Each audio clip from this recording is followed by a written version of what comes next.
En terapia de pareja hay que distinguir entre los términos grave y de riesgo. Grave puede ser cualquier problema que la pareja considere complicado. Y de riesgo se refiere a situaciones que ponen en peligro la vida o la integridad de nuestros usuarios y son tres: urgencias psiquiátricas, consumo de sustancias, violencia de género.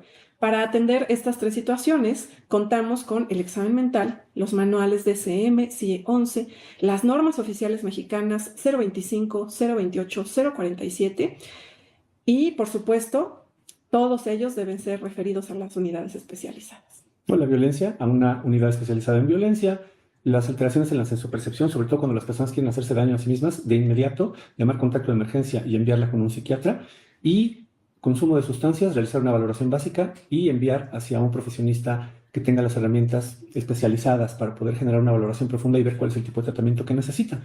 Entonces, desde esta perspectiva, podemos decir que los casos más difíciles, porque luego nos preguntan, oye, es que él es violento con ella, o la pareja consume sustancias ilegales, o ella, por ejemplo, quiso hacerse daño, o se pelean, se pegan entre ellos, ¿no? Ella agarró un bat y le rompió los vidrios de su coche al chavo. Todo este tipo de situaciones se resuelven bien fácil con las hojas de referencia. Y bueno, aquí voy a hacer un apunte de Carla, que dice que, por ejemplo, las situaciones de riesgo, las patologías de riesgo, nunca disminuyen por sí mismas, siempre van para arriba, o sea, siempre se hacen más graves. Entonces debemos generar precisamente una hoja de referencia ante cualquier situación de estas. De hecho, en el webinar precisamente que tuvimos el sábado pasado, les pedimos a nuestros asistentes que nos dijeran, ¿no? Sobre un caso, el más grave de todos. Y entonces, por ejemplo, había casos como este, ¿no? De la pérdida del hijo, había casos como este de que tuvo un hijo fuera del matrimonio, mi esposa va a morirse en 6 meses. Todos estos casos a lo mejor son graves. A lo mejor sí son graves, pero no son de riesgo. Todo lo demás que implica consumo, violencia y alteraciones en la sensopercepción son de riesgo y deben referirse.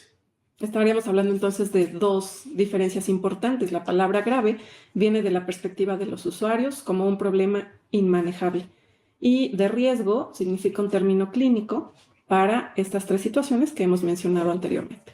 Ok, entonces todas las situaciones de riesgo son graves, pero no todas las situaciones graves son de riesgo, sino todas las situaciones graves ponen en riesgo la vida de los usuarios.